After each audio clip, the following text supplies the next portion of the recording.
It is my pleasure and honor to introduce a very good friend of mine and a gentleman who is in charge of the New Hampshire College and Community Council, but he's University Council, I'm sorry, but he's also in today's role playing the spokesperson on the New Hampshire Forum for the Future. It's my pleasure to introduce Dr. Tom Horrigan.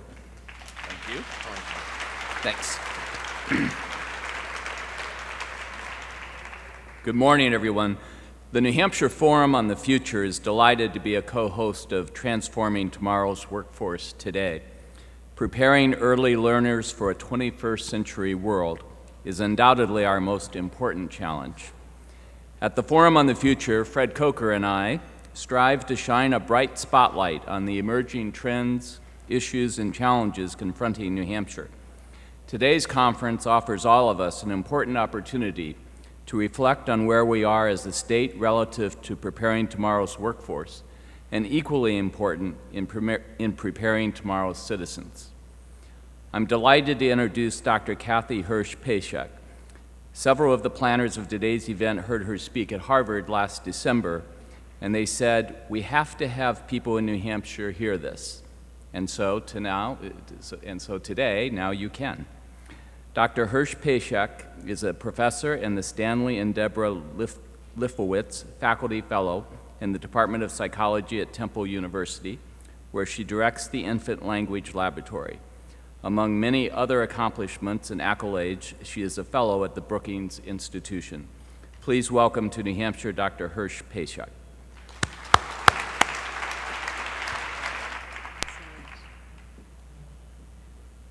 Hello, New Hampshire. It is so wonderful to be here. And I want to thank you so much for including me in this very exciting forum, and also to tell you how excited I am to get a chance to be with Pat Cool today. Isn't she amazing? Come on, guys. So I fear you are going to hear some of the same messages, but that's great because we know that the brain works better when it continues to hear the same messages over and over. Anyway, today I'm going to talk to you about becoming brilliant. There are a lot of off-cited facts that you've heard many times before. America is falling behind in the international rankings.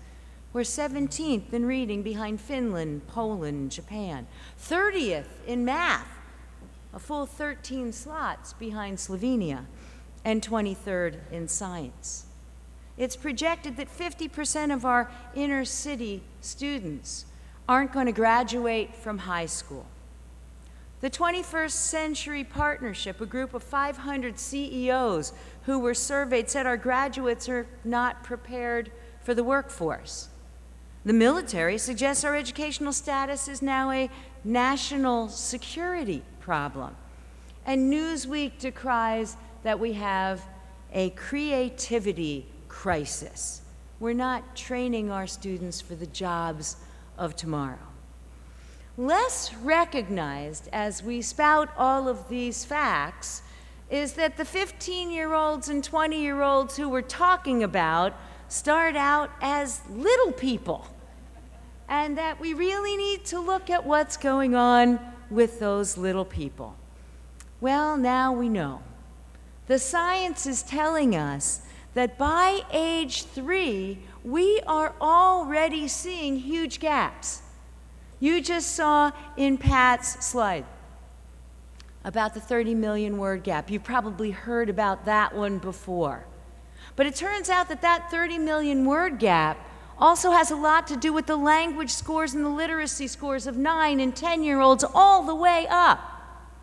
There's also a gap in spatial skills that we just discovered in our lab in the last couple of years. It turns out that when we ask young children to copy a design like this, a simple Lego design, that they're great if it's just 2 blocks. If it's 3 blocks, they're okay. But once you start rotating things, the young children from low-income homes don't do as well as the kids from middle and upper-income homes. So they're not as good in spatial scores, and you may say, well, why does that matter at age 3? Because that data at age 3 predicts their readiness in STEM at age 5. So we need to do something about it. It may be as important as the language gap. We're already hearing that in pre-K, numeracy is behind. Their math knowledge in kindergarten is going to predict their math achievement all the way through elementary school, so these gaps actually matter. And we need to do something about it. You can see it on the graphs to the side. The white, that represents the low-income kids. And the black, that represents the middle and upper-income kids. So what is a nation to do? How do we remedy the inequities and help every single child become brilliant? Because as Pat's just told you, they all start out that way. It's our job to keep the brilliance going. Now, one answer to this question has been education reform now. And it is important that we all strive to have high-quality education. And we know what happens when we just try to warehouse children and the education is not high quality. In fact, many of us heard the finding that came out this weekend, suggesting that in the Tennessee study, they didn't hold on to some of those gains. And knowing from the op-ed and the science around it that maybe it's because there wasn't a real plan for high quality in the state. And so it's not looking like it does in Boston and New Jersey when you've really thought it out. But even if we have high-quality preschool, and I think putting together what you just heard from Pat and what you'll hear from me, by preschool, you're already a little bit late. We really have to think about what's happening with low-income children, in fact, with all children from 0 to 3, especially when we look at the brain architecture that you just heard about. Furthermore, and Pat and her husband Andy tell us that when a child is in full-time preschool, it only occupies 20%, roughly 20% of their waking time. So I keep asking, what are we doing with the other 80%? Because we have to think about that if we're really going to help all kids succeed and help all kids become school-ready. Learning happens early. And I want to give you an example, again, borrowing from the science of what happens in language acquisition. Why do we keep harping on language? Because language is the single best predictor of later success. Yes, language is the single best predictor of what's going to happen in those executive function skills, what's going to happen in math skills. It's a beautiful predictor of where kids are going to go. And strong language skills are built on strong social skills that start very, very early on in the child's life.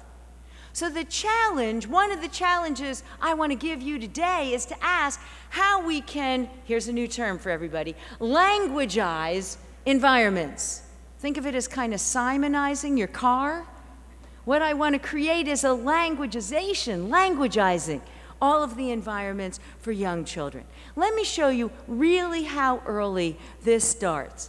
Now, of course, I'm a new grandmother, so I had to find some way to put in a movie of my new grandkid, Ellie. And here she is at just 10 weeks of age. Ooh. Oh. Oh. Oh. Oh. Oh.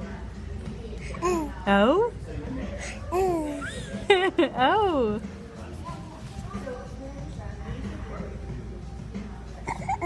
Oh. It's really impressive to watch this because you're seeing a conversation. You just saw a conversation with a 10-week-old baby. And I hope you noticed that just as in the rhythm experiment you saw earlier, the timing was impeccable. Did you catch that? And at the one moment, of course, I have to say, this is my baby, she's brilliant. And when the baby spent a while, did you notice that long lapse for a while? That she didn't speak, the mother didn't jump in. She waited and then gave a response to the baby. That back and forth, the Jack Shonkoff is called the serve and return. It's universal, and it seems to facilitate language learning, which is the single best predictor of later learning. It's building that foundation. Now, we decided that we should research this more closely and really try to understand how these social interactions build language. And now I want to tell you an exciting story of examining what I'm going to call the foundation for early communication during parent-child interaction. It turns out that I was part of the NICHD study of early child care. So we actually had access to parent-child interactions from 1,364 children. Looking within there, we decided to pick tapes from 60 of these low-income children. Note, they're all going to be low-income children. And within that group, we were going to pick 20 who had high language scores at age 3, 20 who had middling language scores at age 3, and 20 who had struggling language scores at age 3. A friend in Texas, who was also part of the study, sends me the tapes from these babies who did well, who were struggling, or who were in the middle at age 3. Then what we were able to do is go back a year and look at the parent-child interaction. So we put everyone in my lab on it, and I said, what we should look at is the quality of the interaction and the quantity of the interaction. The quality being some of these social things that you saw in that tape that I just showed you with Ellie. That fluidness, that back and forth conversation, what Jack calls that serve and return.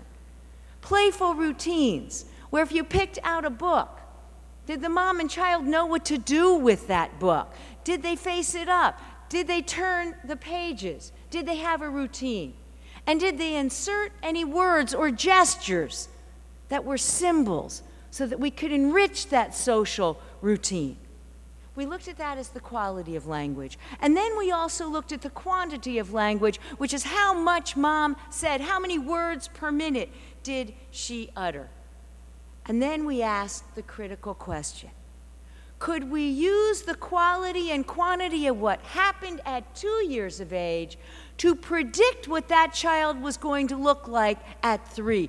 Could we predict which kids were going to fall into the she's doing really great at age 3 bin and the ones who were going to be struggling?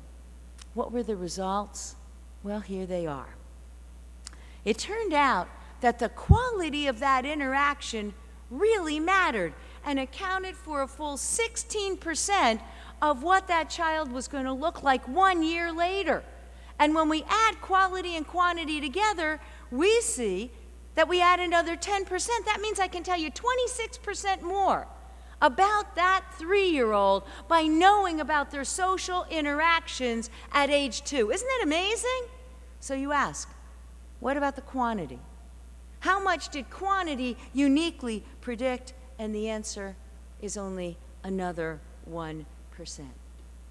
Notice that in our study, this is not about poverty.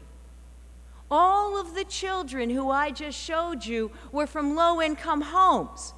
But some of the parents in these low-income homes had quality interactions and some had less good quality in these interactions.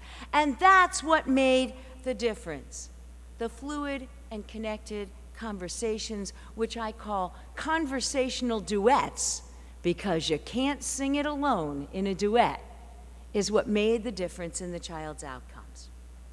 We were able to predict language scores at age 3. And these skills are going to form the foundation for early reading, as you just saw even in the brain development, early mathematics, early social skills, early executive function skills, which is the flexibility that Pat was talking about, that ability to inhibit, that ability to attend, and also will predict to school readiness scores.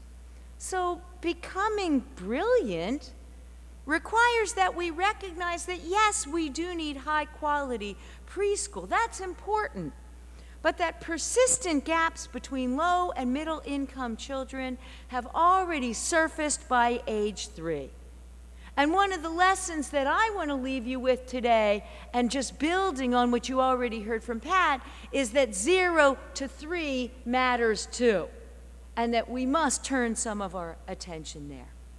We also need to languagize environments for our children outside of classrooms, in our homes, in our libraries, in our museums, in our schools writ large, where we find that the quality of that interaction, which has been studied in the science, is only 14% of the time are young children getting that quality. That's just not enough. And I'd like to argue that we can also languagize our common spaces, our community spaces. So how are we going to go about this? Two ways.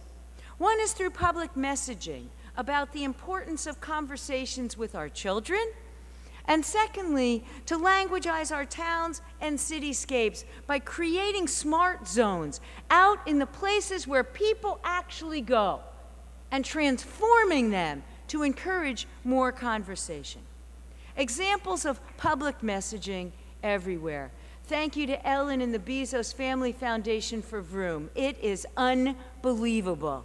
Brain-building moments. I encourage everyone to look there and look at the website if you haven't already. You've heard about the 30 million word gap.